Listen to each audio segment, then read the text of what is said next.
আশা করি সবাই ভালো আছো, সুস্থ আছো। আমিও খুব ভালোই আছি।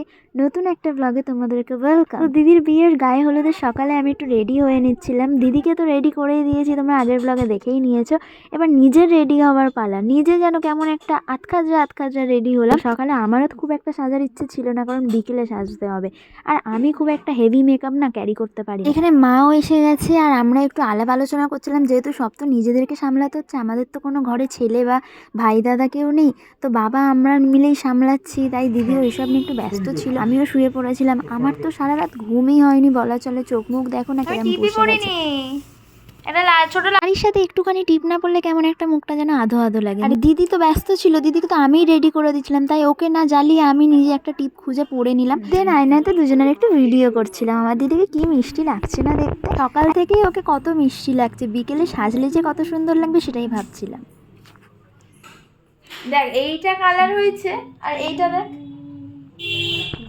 না। হঠাৎ করে দেখছি দিদি গায়েব হয়ে গেছে। তারপর নিচে ওপরে সব জায়গায় খুঁজছি, এইটা দেখো দিদির বিয়ের জায়গা। তো এসে দেখছি দিদি এখানে নেই। আবার আমি আরেকজনকে জিজ্ঞেস করলাম, দেন বললো যে দিদি বাইরে গেছে ফটোশ্যুট করতে। তখন পুরো ফাঁকায় ছিল, ও কিন্তু ফটোশ্যুটটা ভালোভাবে করে নিতে পেরেছে। আর ও কিন্তু একদম ক্যামেরা পার্সন না, জানো তো।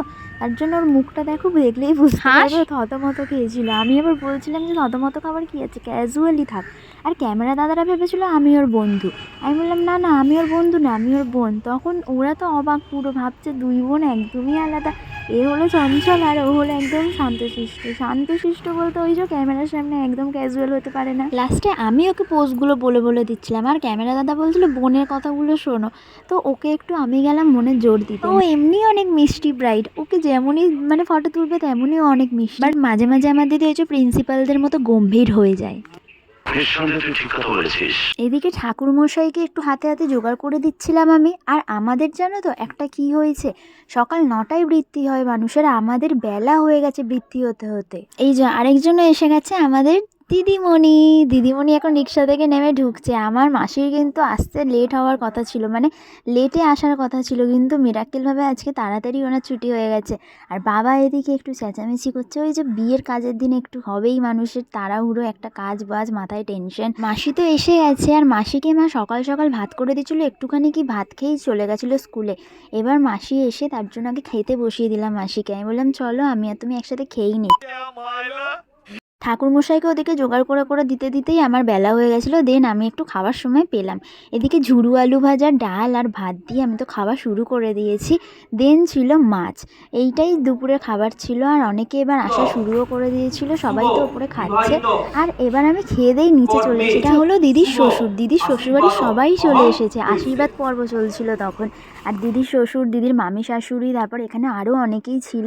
তো আশীর্বাদ ওরা করছিল, আর আমরা এখানে বসেছিলাম। বিয়ের দিনই আমাদের আশীর্বাদ পর্বটা রেখেছিল। দিদির শ্বশুরবাড়ির আশীর্বাদ শেষ হলেই মাদের মানে আমাদের ঘরের লোক সবাই আশীর্বাদ করছিল, আর মা এখানে ইমোশনাল হয়ে গেছিলো। সেটাই স্বাভাবিক, বিয়ের আগে তার আগের দিন থেকে মানুষের কান্নাকাটি পড়ে যায়। তাও আমাদের যেহেতু আনন্দ করতে হবে, আনন্দভাবে কাটাতে হবে। আর দিদির মুখটা দেখেও খুব খারাপ লাগছিল, বাট আমি ভাবছিলাম না, আমি একদম নর্মাল থাকবো, কোনো ইমোশনাল হব না। আরে বাস কর, রুলায়েগা ক্যা?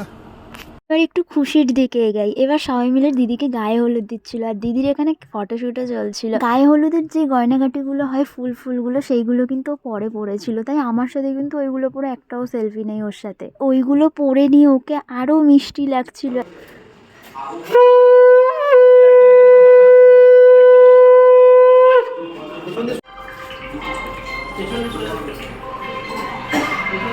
কুচুদের এখন ফটোগুলো দেখবে না।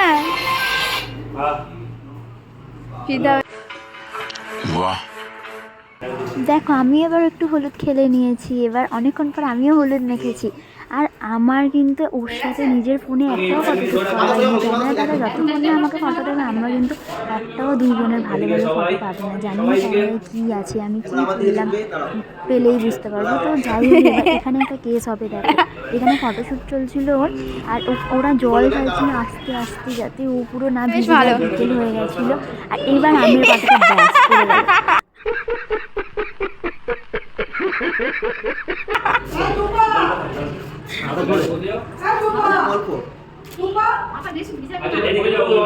হালকা তুই মাথাটা একটু নিচু করে একটা অন্যরকম স্মাইল দে।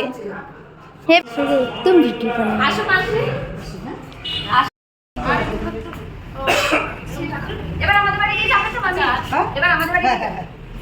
তো এই যে বললাম আমাদের বৃত্তিটা লাস্টে হয়েছিল, মানে এত বেলা হয়ে গেছিলো, লাস্টে বললো ঠিক আছে গায়ে একটু হলুদটা ছুঁয়ে তারপর শাড়িটা আবার চেঞ্জ করে ওকে সেই অন্য শাড়ি পরে এসে বৃত্তিতে বসতে হয়েছিল।